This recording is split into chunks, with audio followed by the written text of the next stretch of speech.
ನಮಸ್ಕಾರ ವೀಕ್ಷಕರೇ. ಇಂದಿನ ಪ್ರಚಲಿತ ವಿದ್ಯಮಾನಗಳು ಮತ್ತು ಅವುಗಳಿಗೆ ಸಂಬಂಧಿತ ಸಂಭವನೀಯ ಪ್ರಶ್ನೋತ್ತರಗಳನ್ನು ನಾವು ಚರ್ಚಿಸೋಣ. ಇವುಗಳಲ್ಲಿ ಮುಖ್ಯವಾಗಿ ನಾವು ಇವತ್ತು VIP ಭದ್ರತೆಯ ಬಗ್ಗೆ ಒಂದಿಷ್ಟು ಚರ್ಚಿಸೋಣ. ಇದು ಇತ್ತೀಚೆಗೆ ಸುದ್ದಿಯಲ್ಲಿದೆ.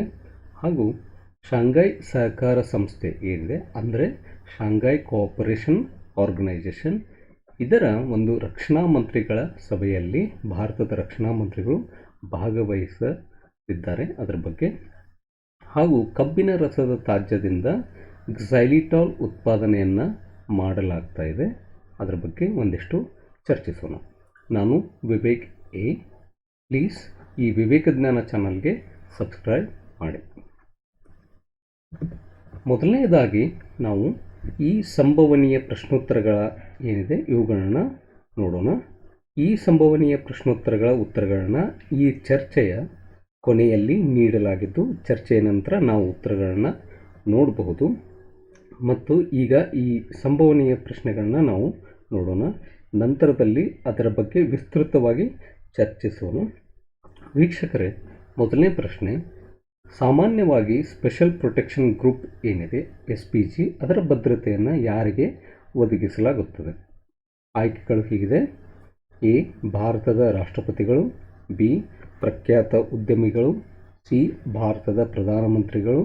ಡಿ, ಕ್ರೀಡಾ ತಾರೆಗಳು.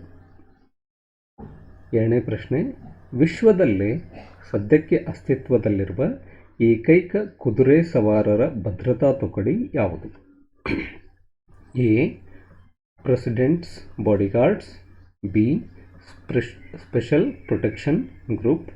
ಸಿ, ರಾಷ್ಟ್ರೀಯ ಭದ್ರತಾ ಪಡೆ NST ಅಂತೀವಿ. ಹಾಗೂ D, Bharat Tibet Seema police ಭದ್ರತಾ ಪಡೆ. ಮೂರನೇ ಪ್ರಶ್ನೆ, ಭಾರತವು ಯಾವಾಗ ಶಾಂಘೈ ಕೋಆಪರೇಷನ್ ಆರ್ಗನೈಜೇಷನ್ನ ಪೂರ್ಣ ಸದಸ್ಯತ್ವವನ್ನು ಪಡೆಯಿತು? ಶಾಂಘೈ ಕೋಆಪರೇಷನ್ ಆರ್ಗನೈಜೇಷನ್ನ ಪೂರ್ಣ ಸದಸ್ಯತ್ವವನ್ನು ಪಡೆಯಿತು. A, June 2001. B, December 2001. C, June 2017. D, December 2020. ನಾಲ್ಕನೇ ಪ್ರಶ್ನೆ, ಶಾಂಘೈ ಕೋಆಪರೇಷನ್ ಆರ್ಗನೈಜೇಷನ್ನಲ್ಲಿ ಅತ್ಯುನ್ನತ ನಿರ್ಧಾರ ತೆಗೆದುಕೊಳ್ಳುವ ಸಂಸ್ಥೆ ಯಾವುದು? ಆಯ್ಕೆಗಳು ಹೀಗಿದೆ. ಎ, ಸರ್ಕಾರಗಳ ಮುಖ್ಯಸ್ಥರ ಸಭೆ. ಬಿ, ವಿದೇಶಾಂಗ ಸಚಿವರ ಸಭೆ. ಸಿ, ರಕ್ಷಣಾ ಸಚಿವರುಗಳ ಸಭೆ. ಡಿ, ರಾಷ್ಟ್ರಗಳ ಮುಖ್ಯಸ್ಥರ ಸಭೆ. ಐದನೇ ಪ್ರಶ್ನೆ, IIT ಗುವಾಹಟಿಯ ಸಂಶೋಧಕರು ಸಕ್ಕರೆಗೆ ಪರ್ಯಾಯವಾಗಿ ಯಾವ ಸಿಹಿಕಾರಕವನ್ನು ಸಂಶೋಧಿಸಿದ್ದಾರೆ? ಆಯ್ಕೆಗಳು ಹೀಗಿದೆ. A, ಅಡ್ವಾಂಟೇನ್. B, ಕ್ಸೈಲಿಟಾಲ್. C, sucralose. D, ಅಸ್ಪರ್ಟೇನ್. ಇವುಗಳ ಉತ್ತರಗಳನ್ನು ಈ ಚರ್ಚೆಯ ಕೊನೆಯಲ್ಲಿ ನೀಡಲಾಗಿದೆ. ನಾವು ಆಗ ಆ ಉತ್ತರಗಳನ್ನು ನೋಡಬಹುದು. ಅದರ ಮೊದಲು ನಾವು ಇವುಗಳ ಒಂದು ಏನು ವಿಷಯಗಳಿದೆ, ಮುಖ್ಯ ವಿಷಯಗಳಿದೆ, ಅದರ ಬಗ್ಗೆ ಚರ್ಚಿಸೋಣ. ಮೊದಲಿಗೆ ನಾವು ಚರ್ಚಿಸಲಿರುವ ವಿಷಯ VIP ಭದ್ರತೆ. ಇದು ಏಕೆ ಈ ಪ್ರಸ್ತುತವಾಗಿ ಸುದ್ದಿಯಲ್ಲಿದೆ ಅಂದರೆ, ಭಾರತದ ಉದ್ಯಮಿ ಏನು ಅದಾನಿ ಸಮೂಹ ಸಂಸ್ಥೆಗಳ ಮುಖ್ಯಸ್ಥ ಗೌತಮ್ ಅದಾನಿ ಇದ್ದಾರೆ, ಅವರಿಗೆ ಜೀವ ಬೆದರಿಕೆ ಇದೆ ಎಂಬ ಗುಪ್ತಚರ ಮಾಹಿತಿ ಹಿನ್ನೆಲೆಯಲ್ಲಿ ಕೇಂದ್ರ ಸರ್ಕಾರ ಅವರಿಗೆ Z+ ಮಾದರಿಯ ಒಂದು VIP ಭದ್ರತೆಯನ್ನು ಒದಗಿಸಿದೆ. ಅದರ ಬಗ್ಗೆ ಒಂದಿಷ್ಟು ಚರ್ಚಿಸೋಣ. ಇದು ಸಂಪೂರ್ಣವಾಗಿ ಶುಲ್ಕಾಧಾರಿತ ಸೇವೆಯಾಗಿದ್ದು, ಇದಕ್ಕಾಗಿ ಅದಾನಿ ಬಳಗ ತಿಂಗಳಿಗೆ ಕನಿಷ್ಠ 15ರಿಂದ 20 ಲಕ್ಷ ರೂಪಾಯಿಗಳನ್ನ ಶುಲ್ಕವಾಗಿ ನೀಡಬೇಕಾಗುತ್ತದೆ. ಯಾರಿಗೆ ಒದಗಿಸಿದ್ದಾರೆ? ಉದ್ಯಮಿಗೆ, ಭಾರತದ ಒಂದು ಪ್ರಸಿದ್ಧ ಉದ್ಯಮಿಗೆ, ಅಂದರೆ ಗೌತಮ್ ಅದಾನಿ ಅವರಿಗೆ ಜೀವ ಬೆದರಿಕೆ ಇದೆ ಎಂಬ ಗುಪ್ತಚರ ಮಾಹಿತಿ ಹಿನ್ನೆಲೆಯಲ್ಲಿ Z+ ಮಾದರಿಯ ಒಂದು VIP ಭದ್ರತೆಯನ್ನು ಒದಗಿಸಿದೆ. ಇನ್ನು ಈ VIP ರಕ್ಷಣೆಯನ್ನು ಸಾಮಾನ್ಯವಾಗಿ ಸರ್ಕಾರದಲ್ಲಿ ಅಥವಾ ನಾಗರಿಕ ಸಮಾಜದಲ್ಲಿ ಅವರಿರುವ ಸ್ಥಾನದ ಅಂದರೆ ಯಾವುದು ರಾಜಕೀಯ ಉನ್ನತ ಸ್ಥಾನದಲ್ಲಿರ್ಬೋದು ಅಥವಾ ಸರ್ಕಾರದಲ್ಲಿ ಉನ್ನತ ಸ್ಥಾನದಲ್ಲಿರ್ಬೋದು, ಸುಪ್ರೀಂ ಕೋರ್ಟ್ನ ನ್ಯಾಯಮೂರ್ತಿಗಳಾಗಿರ್ಬೋದು, ಅವರ ಸ್ಥಾನದ ಅಥವಾ ಸಂದರ್ಭದಲ್ಲಿ ಯಾವುದೇ ಒಂದು ಸಮಾಜಘಾತಕ ಶಕ್ತಿಗಳಿಂದ ಬೆದರಿಕೆ ಕರೆಗಳನ್ನ ಸ್ವೀಕರಿಸುತ್ತಿರುವ ಅಥವಾ ಜೀವ ಭಯದಲ್ಲಿ ಸಿಲುಕಿರುವ ವ್ಯಕ್ತಿಗಳಿಗೆ, ವಿವಾದಿತರಿಗೆ ಕೇಂದ್ರ ಹಾಗೂ ರಾಜ್ಯ ಸರ್ಕಾರಗಳು ಭದ್ರತೆಯನ್ನು ಒದಗಿಸುತ್ತವೆ. ಇನ್ನು ಕೇಂದ್ರ ಮಟ್ಟದಲ್ಲಿ ಸೆಂಟ್ರಲ್ ಲೆವೆಲ್ನಲ್ಲಿ ಇಂಟೆಲಿಜೆನ್ಸ್ ಬ್ಯೂರೋ ಮತ್ತು ರಿಸರ್ಚ್ ಆ್ಯಂಡ್ ಅನಾಲಿಸಿಸ್ ವಿಂಗ್ ಏನಿದೆ ಅಂದರೆ RAW, ಮತ್ತು ರಾಜ್ಯ ಸರ್ಕಾರದ ಮಟ್ಟದಲ್ಲಿ ರಾಜ್ಯ ಗುಪ್ತಚರ ಇಲಾಖೆಯಲ್ಲಿ ಒಳಗೊಂಡಿರುವ ಗುಪ್ತಚರ ಸಂಸ್ಥೆಗಳೇನಿದೆ ಅವುಗಳಿಂದ ಪಡೆದ ಮಾಹಿತಿಯ ಆಧಾರದ ಮೇಲೆ ಭದ್ರತೆಯ ಮೌಲ್ಯಮಾಪನವನ್ನು ಮಾಡಲಾಗ್ತದೆ. ಅಂದರೆ ಯಾವ ಭದ್ರತೆಯನ್ನು ಕೊಡಬೇಕು, ಎಷ್ಟು ಕೊಡಬೇಕು ಅನ್ನೋದನ್ನು ಕೇಂದ್ರ ವಿಷಯದಲ್ಲಿ ಗೃಹ ಸಚಿವಾಲಯ ಅದನ್ನು ಡಿಸಿಷನ್ ತಗೊಳ್ಳುತ್ತೆ. ರಾಜ್ಯಗಳ ವಿಷಯದಲ್ಲಿ ರಾಜ್ಯ ಸರ್ಕಾರವೇ ಅದನ್ನು ನಿರ್ಧರಿಸುತ್ತೆ. ಇನ್ನು ಸರ್ಕಾರದಲ್ಲಿ ಅವರು ಹೊಂದಿರುವ ಸ್ಥಾನಗಳ ಕಾರಣದಿಂದಾಗಿ ಕೆಲವು ವ್ಯಕ್ತಿಗಳು ಸ್ವಯಂಚಾಲಿತವಾಗಿ ಭದ್ರತಾ ರಕ್ಷಣೆ ಏನಿದೆ ಇದಕ್ಕೆ ಅರ್ಹರು ಆಗಿರ್ತಾರೆ. ಅಂದರೆ ಸರ್ಕಾರದಲ್ಲಿ ಯಾವುದೇ ಉನ್ನತ ಸ್ಥಾನದಲ್ಲಿರ್ಬೋದು, ಅಂದರೆ ಪ್ರಧಾನಮಂತ್ರಿ ಆಗಿರ್ಬೋದು, ರಾಷ್ಟ್ರಪತಿಗಳಾಗಿರ್ಬೋದು, ಇವರು ಸ್ವಯಂಚಾಲಿತವಾಗಿ ಭದ್ರತಾ ರಕ್ಷಣೆಗೆ ಅರ್ಹರಾಗಿರ್ತಾರೆ.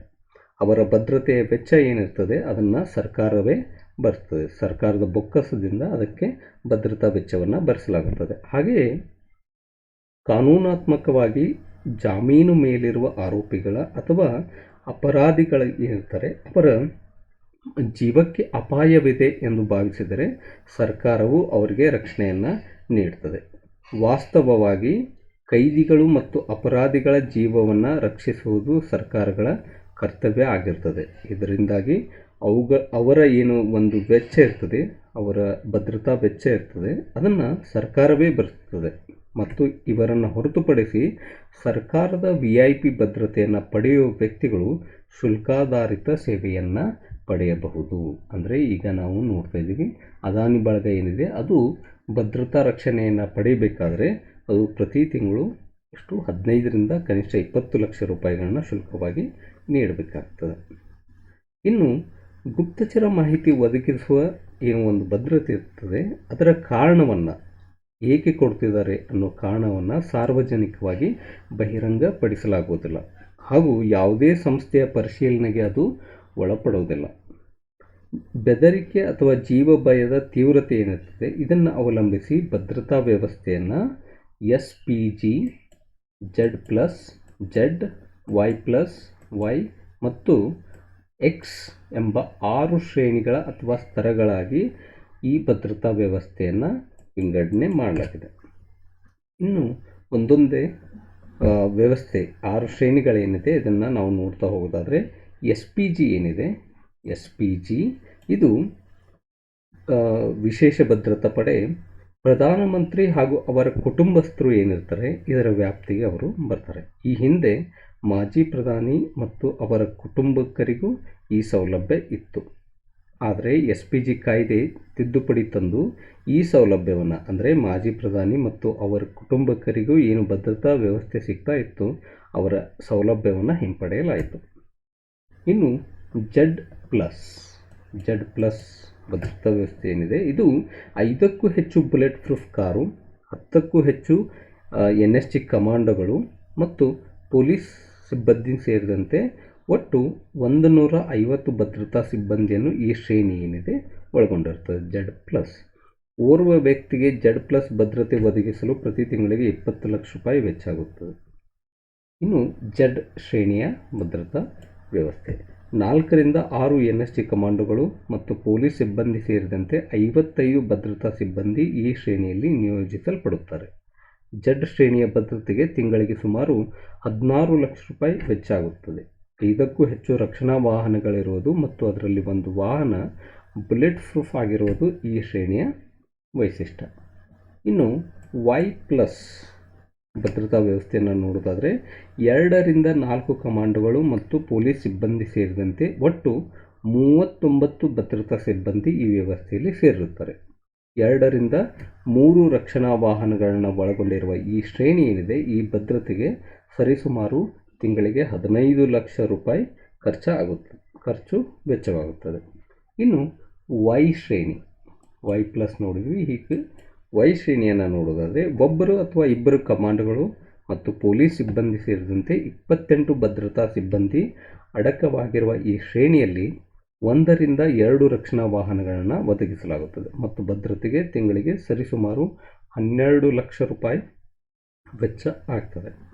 ಇನ್ನು ಎಕ್ಸ್ ಶ್ರೇಣಿ ಏನಿದೆ ಇದರ ಬಗ್ಗೆ ನಾವು ಚರ್ಚಿಸೋದಾದರೆ ಕಮಾಂಡೋಗಳನ್ನು ಇದು ಒಳಗೊಂಡಿರುವುದಿಲ್ಲ, ಆದರೆ ಸಶಸ್ತ್ರ ಪೊಲೀಸ್ ಸಿಬ್ಬಂದಿ ಏನಿರ್ತಾರೆ ಅವರನ್ನು ಮಾತ್ರವೇ ಇದು ಒಳಗೊಂಡಿರುತ್ತದೆ.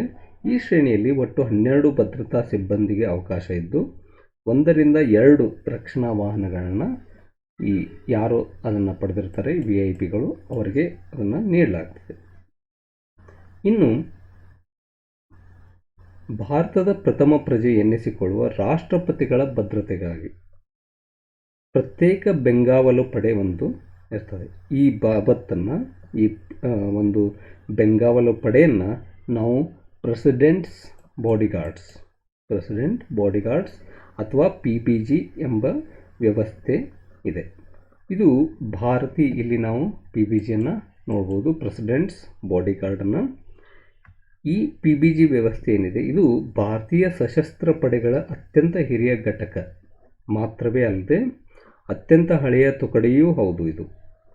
ಇದು ವಿಶ್ವದಲ್ಲೇ ಸದ್ಯಕ್ಕೆ ಅಸ್ತಿತ್ವದಲ್ಲಿರುವ ಏಕೈಕ ಕುದುರೆ ಸವಾರರ ಭದ್ರತಾ ವ್ಯವಸ್ಥೆ ಆಗಿದೆ ಎಂಬ ಹೆಗ್ಗಳಿಕೆಯನ್ನು ಇದು ಪಡೆದಿದೆ. ಯಾವುದು? Presidents bodyguards. ಇನ್ನು ರಾಷ್ಟ್ರಪತಿಗಳು ಮತ್ತು ಪ್ರಧಾನಮಂತ್ರಿಗಳನ್ನು ಹೊರತುಪಡಿಸಿ ಈ VIP ಭದ್ರತೆಯನ್ನು ಏನು ಪಡಿತಾರೆ ಅವರಿಗೆ ರಾಷ್ಟ್ರೀಯ ಭದ್ರತಾ ಪಡೆ NSG, ಕೇಂದ್ರೀಯ ಮೀಸಲು ಪೊಲೀಸ್ ಪಡೆ CRPF ಮತ್ತು ಕೇಂದ್ರ ಕೈಗಾರಿಕಾ ಭದ್ರತಾ ಪಡೆ CISF ಮತ್ತು ಭಾರತ ಟಿಬೆಟ್ ಸೀಮಾ ಪೊಲೀಸ್ ಭದ್ರತಾ ಪಡೆ ಏನಿದೆ ಅಂದರೆ ITBP ಇವು ರಕ್ಷಣೆಯನ್ನು ಒದಗಿಸ್ತವೆ. ಒಂದು ವೇಳೆ ರಾಜ್ಯ ಸರ್ಕಾರ ಅದರ ಭದ್ರತಾ ಅಂದರೆ VIP-ಗಳ ಭದ್ರತಾ ಜವಾಬ್ದಾರಿಯನ್ನು ಒಪ್ಪಿಕೊಂಡ್ರೆ ರಾಜ್ಯ ಪೊಲೀಸರು ಆ ರಕ್ಷಣೆಯನ್ನು ಒದಗಿಸ್ತಾರೆ. NSG, CRPF, CISF, ITBPಗಳು ರಕ್ಷಣೆಯನ್ನು ಒದಗಿಸ್ತವೆ. ಇನ್ನು ಮುಂದಿನ ವಿಷಯಗಳನ್ನು ನಾವು ಚರ್ಚೆ ಮಾಡೋದಾದರೆ ಶಾಂಘೈ ಸಹಕಾರ ಸಂಸ್ಥೆ ಏನಿದೆ, ಶಾಂಘೈ ಕೋಆಪರೇಷನ್ ಆರ್ಗನೈಸೇಷನ್, ಇದರ ರಕ್ಷಣಾ ಮಂತ್ರಿಗಳ ಸಭೆ ನಡೆದಿದೆ ಈಗ ಸದ್ಯದಲ್ಲಿ. ಅದರಲ್ಲಿ ಭಾರತದ ರಕ್ಷಣಾ ಮಂತ್ರಿಗಳು ಭಾಗವಹಿಸಲಿದ್ದಾರೆ. ಅದರ ಬಗ್ಗೆ ನೋಡೋಣ. ಶಾಂಘೈ ಸಹಕಾರ ಸಂಸ್ಥೆ SCO ಏನಿದೆ ಇದರ ಸದಸ್ಯ ರಾಷ್ಟ್ರಗಳ ರಕ್ಷಣಾ ಮಂತ್ರಿಗಳ ವಾರ್ಷಿಕ ಸಭೆಯಲ್ಲಿ ಭಾಗವಹಿಸಲು ಭಾರತದ ರಕ್ಷಣಾ ಮಂತ್ರಿಗಳು ಉಜ್ಬೇಕಿಸ್ತಾನ್ ದೇಶ ಏನಿದೆ ಅದರ ರಾಜಧಾನಿ ತಾಷ್ಕೆಂಟ್ಗೆ ಭೇಟಿ ನೀಡಿದ್ದಾರೆ. ಈ ವಾರ್ಷಿಕ ಸಭೆಯಲ್ಲಿ SCO ಸದಸ್ಯ ರಾಷ್ಟ್ರಗಳ ನಡುವಿನ ರಕ್ಷಣಾ ಸಹಕಾರ ಏನಿದೆ ಅದರ ವಿಷಯಗಳ ಕುರಿತು ಚರ್ಚಿಸಲಾಗುವುದು. ಅದ್ರ ಬಗ್ಗೆ ಚರ್ಚೆ ನಡೆಯಲಿದೆ. ಇನ್ನು SCO ಏನು ಅನ್ನೋದನ್ನು ನೋಡೋದಾದರೆ, ಶಾಂಘೈ ಸಹಕಾರ ಸಂಸ್ಥೆ ಏನು ಅನ್ನೋದು ನೋಡೋದಾದರೆ ಇದು ಒಂದು ಶಾಶ್ವತ ಸರ್ಕಾರಿ ಅಂತಾರಾಷ್ಟ್ರೀಯ ಸಂಸ್ಥೆ ಆಗಿದೆ. ಅಂದರೆ ಪರ್ಮನೆಂಟ್ ಇಂಟರ್ಗವರ್ಮೆಂಟಲ್ ಇಂಟರ್ನ್ಯಾಷನಲ್ ಆರ್ಗನೈಸೇಷನ್ ಆಗಿದೆ. ಈ SCOನ ಮುಖ್ಯ ಗುರಿಗಳು ಏನಿದೆ, ಹಾಗಾದರೆ ಇದನ್ನು ಯಾಕೆ ಮಾಡಿದ್ದಾರೆ ಅನ್ನೋದನ್ನು ನೋಡೋದಾದರೆ, ಸದಸ್ಯ ರಾಷ್ಟ್ರಗಳೇನಿದೆ ಅವುಗಳ ನಡುವೆ ಒಂದು ಪರಸ್ಪರ ವಿಶ್ವಾಸ ಮತ್ತು ಉತ್ತಮ ನೆರೆಹೊರೆಯ ಸಂಬಂಧಗಳನ್ನು ಬಲಪಡಿಸುವುದು, ರಾಜಕೀಯ, ವ್ಯಾಪಾರ ಮತ್ತು ಆರ್ಥಿಕತೆ, ವಿಜ್ಞಾನ ಮತ್ತು ತಂತ್ರಜ್ಞಾನ, ಸಂಸ್ಕೃತಿ ಹಾಗೂ ಶಿಕ್ಷಣ, ಶಕ್ತಿ, ಸಾರಿಗೆ, ಪ್ರವಾಸೋದ್ಯಮ, ಪರಿಸರ ಸಂರಕ್ಷಣೆ ಹಾಗೂ ಇತರ ಕ್ಷೇತ್ರಗಳಲ್ಲಿ ಪರಿಣಾಮಕಾರಿಯಾದ ಸಹಕಾರವನ್ನು ಈ ದೇಶಗಳ ನಡುವೆ ಉತ್ತೇಜಿಸುವುದು ಇದರ ಮುಖ್ಯ ಗುರಿ ಆಗಿದೆ.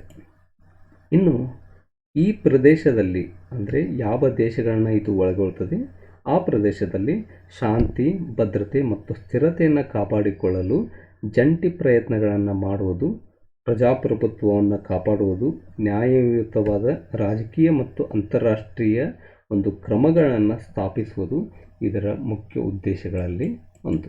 ಶಾಂಘೈ ಸಹಕಾರ ಸಂಸ್ಥೆಯ ಮುಖ್ಯ ಉದ್ದೇಶಗಳಲ್ಲಿ ಒಂದು.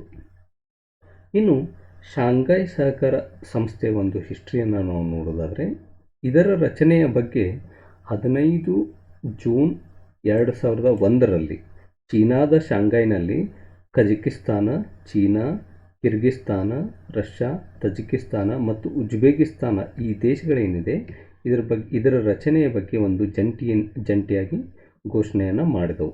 ಈ ಮೊದಲು ಉಜ್ಬೇಕಿಸ್ತಾನವನ್ನು ಹೊರತುಪಡಿಸಿ ಈ ಸದಸ್ಯ ರಾಷ್ಟ್ರಗಳೆಲ್ಲ ಏನಿದೆ ಇದು ಶಾಂಘೈ ಫೈವ್ ಎನ್ನುವ ಸಂಸ್ಥೆಯ ಸದಸ್ಯ ರಾಷ್ಟ್ರಗಳು ಆಗಿದ್ದವು. 2001ರಲ್ಲಿ ಉಜ್ಬೇಕಿಸ್ತಾನ ಈ ಒಕ್ಕೂಟಕ್ಕೆ ಸೇರ್ಪಡೆಯಾದ ನಂತರ ಶಾಂಘೈ ಫೈವ್ ಏನಿತ್ತು ಅದನ್ನು SCO ಎಂದು ಮರುನಾಮಕರಣವನ್ನು ಮಾಡಲಾಯಿತು. ಸೆಪ್ಟೆಂಬರ್ 2003ರಲ್ಲಿ SCOನ ಸದಸ್ಯ ರಾಷ್ಟ್ರಗಳ ಮುಖ್ಯಸ್ಥರು ಒಂದು ಬಹುಪಕ್ಷೀಯ ವ್ಯಾಪಾರ ಮತ್ತು ಆರ್ಥಿಕ ಸಹಕಾರದ ಅಂದರೆ programme of multilateral trade and economic corporation ಎನ್ನುವ ಒಂದು 20 ವರ್ಷಗಳ ಕಾರ್ಯಕ್ರಮಕ್ಕೆ ಸಹಿಯನ್ನು ಹಾಕ್ತಾರೆ. ದೀರ್ಘಾವಧಿಯ ಗುರಿಯಾಗಿ ಈ ಕಾರ್ಯಕ್ರಮ ಏನು ಮಾಡ್ತದೆ ಅಂದರೆ SCO ಸದಸ್ಯ ರಾಷ್ಟ್ರಗಳ ಪ್ರದೇಶದೊಳಗೆ ಮುಕ್ತ ವ್ಯಾಪಾರ ವಲಯವನ್ನು ಸ್ಥಾಪಿಸುವ ಉದ್ದೇಶವನ್ನು ಇದು ಹೊಂದಿದೆ. ಇನ್ನು ಜೂನ್ 2017ರಲ್ಲಿ ಅಸ್ತಾನಾದಲ್ಲಿ ನಡೆದ ಸಭೆಯಲ್ಲಿ ಭಾರತ ಹಾಗೂ ಪಾಕಿಸ್ತಾನಕ್ಕೆ ಈ ಸಂಘಟನೆಯ ಪೂರ್ಣ ಸದಸ್ಯತ್ವ ಸ್ಥಾನಮಾನವನ್ನು ನೀಡಲಾಯಿತು. ಹಾಗಾದರೆ ಪ್ರಸ್ತುತವಾಗಿ 8 ದೇಶಗಳು SCO ಅಂದರೆ ಶಾಂಘೈ ಕೋಆಪರೇಷನ್ ಆರ್ಗನೈಸೇಷನ್ನ ಪೂರ್ಣ ಸದಸ್ಯತ್ವದ ಸ್ಥಾನಮಾನವನ್ನು ಹೊಂದಿದೆ. ಅವುಗಳೆಂದರೆ ಭಾರತ, ಚೀನಾ, ಅದರಲ್ಲಿ ಚೀನಾ ಇದೆ, ಕಿರ್ಗಿಸ್ತಾನ, ರಷ್ಯಾ, ಪಾಕಿಸ್ತಾನ, ತಜಿಕಿಸ್ತಾನ ಮತ್ತು ಉಜ್ಬೇಕಿಸ್ತಾನ. ಮುಖ್ಯವಾಗಿ ಸೆಂಟ್ರಲ್ ಏಷ್ಯಾ, ಮಧ್ಯ ಏಷ್ಯಾದ ರಾಷ್ಟ್ರಗಳೆಲ್ಲವೂ ಇದರಲ್ಲಿ ಇದೆ. ಇನ್ನು 4 ರಾಷ್ಟ್ರಗಳು ಕ್ರಮವಾಗಿ ಅಫ್ಘಾನಿಸ್ತಾನ, ಬೆಲಾರಸ್, ಇರಾನ್ ಮತ್ತು ಮಂಗೋಲಿಯಾ SCO ಈ ಸಂಸ್ಥೆಯೊಂದಿಗೆ ವೀಕ್ಷಕ ಸ್ಥಾನಮಾನವನ್ನು ಅವು ಹೊಂದಿವೆ. ಮತ್ತು 6 ದೇಶಗಳು ಕ್ರಮವಾಗಿ Azerbaijan, Armenia, Cambodia, Nepal, Turkey ಮತ್ತು ಶ್ರೀಲಂಕಾ ಇವು ಸಂವಾದ ಪಾಲುದಾರ ಸ್ಥಾನಮಾನವನ್ನು ಹೊಂದಿವೆ. ಅಂದರೆ ಡೈಲಾಗ್ ಪಾರ್ಟ್ನರ್ ಸ್ಟೇಟಸ್ ಅಂತೀವಿ, ಅದನ್ನು ಇವು ಹೊಂದಿವೆ. ರಾಷ್ಟ್ರಗಳ ಮುಖ್ಯಸ್ಥರ ಸಭೆ ಏನಿರ್ತದೆ, ರಾಷ್ಟ್ರಗಳ ಮುಖ್ಯಸ್ಥರ ಸಭೆ, ಇದನ್ನು ನಾವು ಇಂಗ್ಲೀಷ್ನಲ್ಲಿ the heads of the states council HSC ಅಂತೀವಿ. ಇದು SCOನಲ್ಲಿ ಅತ್ಯುನ್ನತ ನಿರ್ಧಾರ ತೆಗೆದುಕೊಳ್ಳುವ ಸಂಸ್ಥೆಯಾಗಿದೆ. SCOನ ಚಟುವಟಿಕೆಗೆ ಸಂಬಂಧಿಸಿದ ಎಲ್ಲ ಪ್ರಮುಖ ವಿಷಯಗಳ ಬಗ್ಗೆ ನಿರ್ಧಾರ ತೆಗೆದುಕೊಳ್ಳಲು ಮತ್ತು ಸೂಚನೆಗಳನ್ನು ನೀಡಲು ಇದು ಪ್ರತಿ ವರ್ಷಕ್ಕೊಮ್ಮೆ ಒಂದ್ಸಲ ಸಭೆ ಸೇರ್ತದೆ. ಇವುಗಳ ಜೊತೆಗೆ ಆಯಾ ದೇಶಗಳ ಸಂಸತ್ತಿನ ಸ್ಪೀಕರ್ಗಳು, ಭದ್ರತಾ ಮಂಡಳಿಯ ಕಾರ್ಯದರ್ಶಿಗಳು, ವಿದೇಶಾಂಗ ಮಂತ್ರಿಗಳು, ರಕ್ಷಣಾ ಮಂತ್ರಿಗಳು ಮತ್ತು ಆರ್ಥಿಕ ಮಂತ್ರಿಗಳು, ಫೈನಾನ್ಸ್ ಮಿನಿಸ್ಟರ್, ಹೀಗೆ ಆಯಾ ವಿಭಾಗಗಳ ಮುಖ್ಯಸ್ಥರ ಮಟ್ಟದ ಸಭೆಗಳು ನಡೀತಾ ಇವೆ. ಪ್ರಸ್ತುತವಾಗಿ ನಡೀತಾ ಇರೋದು ಇದು ರಕ್ಷಣಾ ಮಂತ್ರಿಗಳ ಒಂದು ಸಭೆಯಾಗಿದೆ. ಸಂಸ್ಥೆ ಏನಿದೆ ಇದು 2 ಶಾಶ್ವತ ಸಂಸ್ಥೆಗಳನ್ನು ಹೊಂದಿದೆ. ಮೊದಲನೇದು ಚೀನಾದ ಬೀಜಿಂಗ್ನಲ್ಲಿರುವ ಈ ಒಕ್ಕೂಟದ ಸೆಕ್ರೆಟರಿಯೇಟ್ ಮತ್ತು ಉಜ್ಬೇಕಿಸ್ತಾನದ ತಾಷ್ಕೆಂಟ್ನಲ್ಲಿರುವ ಪ್ರಾದೇಶಿಕ ಭಯೋತ್ಪಾದನಾ ವಿರೋಧಿ ರಚನೆ, ಅಂದರೆ ನಾವು ಇಂಗ್ಲೀಷ್ನಲ್ಲಿ ಇದನ್ನು ರೀಜನಲ್ ಆ್ಯಂಟಿ ಟೆರರಿಸ್ಟ್ ಸ್ಟ್ರಕ್ಚರ್ RATS ಅಂತೀವಿ. ಇನ್ನು ಕಬ್ಬಿನ ರಸದ ತ್ಯಾಜ್ಯ ಏನಿರ್ತದೆ ಅದರಿಂದ ಕ್ಸೈಲಿಟಾಲ್ ಉತ್ಪಾದನೆಯನ್ನು ಮಾಡಲಾಗ್ತದೆ. ಅದರ ಬಗ್ಗೆ ನಾವು ಚರ್ಚಿಸೋದಾದರೆ, ಗುವಾಹತಿಯ ಅಸ್ಸಾಂನ ಗುವಾಹತಿ ಏನಿದೆ ಅಲ್ಲಿನ IIT ಇಂಡಿಯನ್ ಇನ್ಸ್ಟಿಟ್ಯೂಟ್ ಆಫ್ ಟೆಕ್ನಾಲಜಿಯ ಸಂಶೋಧಕರು ಸಕ್ಕರೆಗೆ ಪರ್ಯಾಯವಾಗಿ ಅವರು ಅಲ್ಟ್ರಾಸೌಂಡ್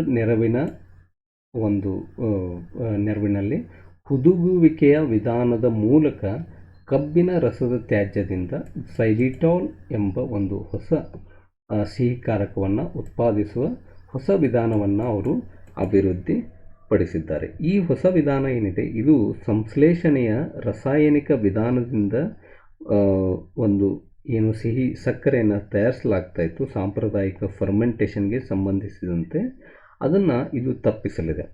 ಸಂಶೋಧನಾ ವರದಿ ಬಯೋಸೋರ್ಸ್ ಟೆಕ್ನಾಲಜಿ ಆ್ಯಂಡ್ ಅಲ್ಟ್ರಾಸಾನಿಕ್ಸ್ ಸೋನೋಕೆಮಿಸ್ಟ್ರಿ ಅನ್ನುವ ಜರ್ನಲ್ನಲ್ಲಿ ಈ ಸಂಶೋಧನೆ ಪ್ರಕಟ ಆಗಿದೆ.